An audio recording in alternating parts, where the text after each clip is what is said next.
Yang terhormat Bapak Redika Cindra Reranta, SSM. Perkenalkan, kami dari kelompok 4 akan mempresentasikan 10 jurnal yang menyangkut pada judul penelitian kami, yaitu analisis typing Gen Z. Sebelumnya, izinkan kami memperkenalkan diri terlebih dahulu.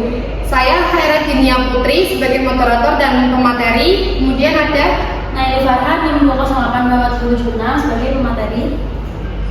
Perkenalkan, saya Salwa Putri, ini 28 sebagai materi. Sebelumnya saya akan membacakan pendahuluannya terlebih dahulu. Generasi Z yang tumbuh di era digital memiliki gaya mengetikkan khas seperti typing ganteng, typing cantik, dan cute typing atau biasa disebut cuping sebagai bentuk ekspresi diri di media sosial. Gaya ini menunjukkan perubahan dalam struktur bahasa dan sintaksis.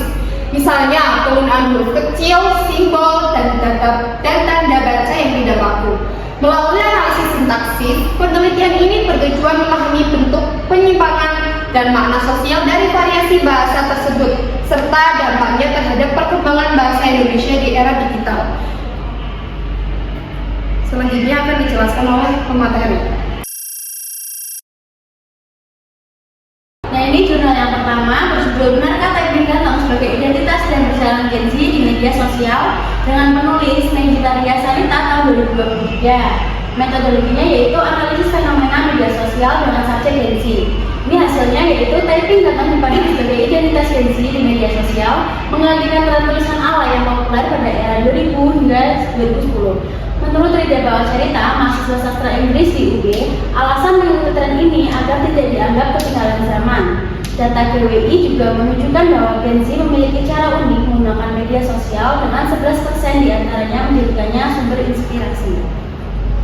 Selanjutnya, jurnal atau artikel yang kedua berjudul Kenali Istilah Typing Ganteng dan Typing Cantik Menurut Gen Z yang viral di TikTok dengan penulis Haidara tahun 2024. Metodologinya analisis fenomena di media sosial.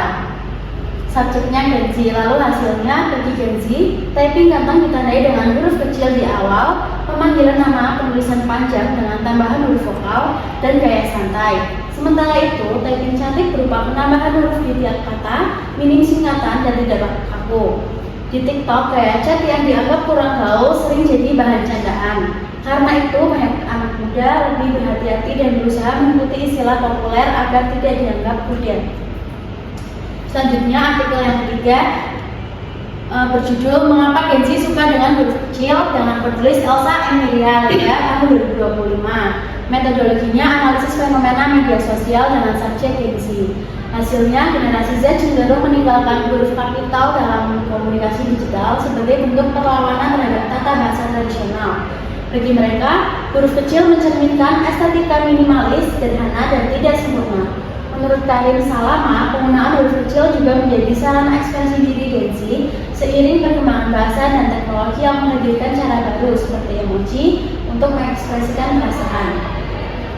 Selanjutnya, artikel yang ke jurnal atau artikel yang keempat berjudul Penggunaan Bahasa Indonesia dan Bahasa Gaul di Kalangan Remaja. Penulisnya Putri Rizky Rahmadani dan Edisha Putra tahun 2022. Dengan metodologinya penelitian deskriptif kualitatif dengan metode etnografi. Data ini diambil dari tuturan penutur melalui media sosial Facebook lalu dideskripsikan untuk melihat variasi bahasa gaul yang digunakan dengan subjeknya kalangan remaja. Nah, ini hasilnya yaitu remaja sering menggunakan bahasa gaul sebagai bentuk keakraban dengan teman sebaya. Bahasa ini merupakan variasi tidak resmi yang berfungsi sebagai kode komunikasi unik dengan contoh seperti santuy, sapi, dan kuy. Namun, kebiasaan ini dapat menyebabkan penyimpangan dari bahasa Indonesia yang baik dan benar, serta berpotensi menghambat perkembangannya. Selanjutnya akan dijelaskan oleh Mbak Chol. Ini jurnal atau artikel yang kelima yang berjudul Penggunaan Bahasa Gaul pada Remaja Milenial di Media Sosial. Ditulis oleh Fahmi Nurwahid, Rahmawati Wulandari, Darul Iswatiningsih pada tahun 2021 dengan metodologi deskriptif kualitatif dan subjek remaja milenial, dan hasilnya Dari hasil analisis ditemukan 101 bentuk bahasa gaul remaja milenial di media sosial, terdiri atas 30 singkatan dan 70 akronim. Pembentukan singkatan dilakukan dengan mengenakan 2 hingga 4 huruf pertama dari suatu kata atau huruf pertama dari tiap kata dalam frasa. Baik, selanjutnya jurnal atau artikel yang ke-6 yang berjudul Tantangan Komunikasi Generasi Gen Z dalam Perkembangan Digital di Era Teknologi, ditulis oleh Julia Siringoringo dan Roma Delaksana pada tahun 2025 dalam metodologi literatur review atau sistematik literatur review atau bisa disebut SLR. Dan subjek generasi Z dalam konteks perkembangan digital dan teknologi. Hasilnya generasi Z lebih banyak berkomunikasi melalui media digital dibanding tatap muka. Mereka menghadapi tantangan seperti rentang perhatian pendek, multitasking yang menggunakan fokus, kebutuhan konten yang kreatif dan visual, serta kepekaan terhadap privasi. Strategi efektif mencakup pemilihan platform populer, pembuatan konten menarik dan personal, serta mendorong partisipasi aktif dalam komunikasi. Baik, jurnal atau artikel yang berjudul Typing Ganteng, Jurus Gen Z Jadi Digital Casanova, yang ditulis oleh Margitaria Sanika RRI pada tahun 2024 dengan metodologi artikel populer atau media yang bersubjek ejaan unik, simbol, dan pemilihan huruf kapital yang digunakan oleh Gen Z sebagai bagian dari strategi komunikasi digital dan upaya citra positif. Di sini hasilnya Gen Z menggunakan gaya typing ganteng untuk menampilkan kepribadian dan kesan estetis dalam komunikasi digital, terutama pada PDKT. Ciri-cirinya antara lain tidak menyingkat kata, mengakhiri kalimat dengan titik, menggunakan tanda baca sesuai aturan, dan mematuhi ejaan yang benar atau EYD. Selanjutnya akan dibawakan oleh Mbak Dini.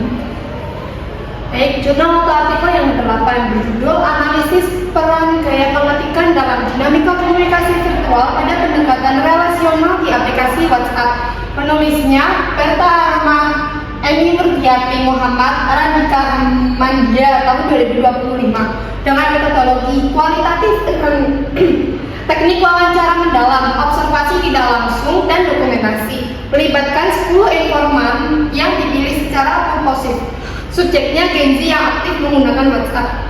Darinya hasilnya pembahasan mencakup berbagai aspek gaya pengetikan, mulai dari definisi dan pengaruhnya terhadap persepsi, penyesuaian serta respon pengguna, hingga penggunaan emoticon, stiker, dan GIF.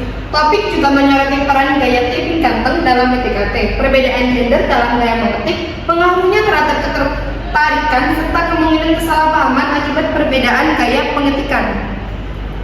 Jurnal atau artikel yang ke-9, judulnya Apa itu Typing? Penjualan mengetik di era digital yang cepat dan produktif. Penulis Anugrah Ayu Sundari tahun 2025. Metodologinya kualitatif dengan teknik wawancara mendalam, observasi tidak langsung, dan dokumentasi. Melibatkan 10 informan yang dipilih secara komposif.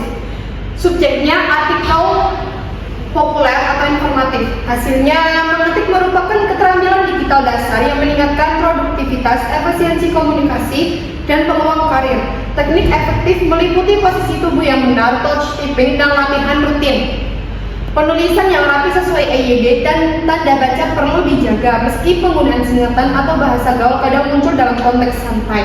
Penting memahami kapan memakai gaya resmi atau informal karena keterampilan mengetik sangat dibutuhkan dalam komunikasi online, coding, pembuatan konten, dan pendidikan daring. Jurnal atau artikel yang ke-10, judulnya Cuping, Cute Typing, Velo dipakai Gen Z. Ini efek menulis pakai gaya imut. Penulisnya Gresnia Arela Febrian tahun 2021. Metodologinya pendekatan jurnalistik atau deskriptif. Subjeknya penerapan gaya penulisan di kalangan Gen Z. Hasilnya, cuping atau cute typing adalah gaya penulisan yang mengubah beberapa huruf agar terdengar imut dan digunakan hanya dalam komunitas tertentu. Menurut Habib Rifai, pakar bahasa Indonesia dari UNS, Generasi Z sebenarnya tahu penulisan yang benar, namun mengikuti tren cuping karena pengaruh lingkungan. Masalah muncul ketika penggunaan tidak memahami kaidah bahasa Indonesia dan tetap meniru gaya tersebut. Habib menyarankan agar tidak mengikuti fenomena cuping karena jika diabaikan, tren itu akan hilang dengan sendirinya. Sekian presentasi dari kelompok kami, kurang lebihnya mohon maaf dan terima kasih. Assalamualaikum warahmatullahi wabarakatuh.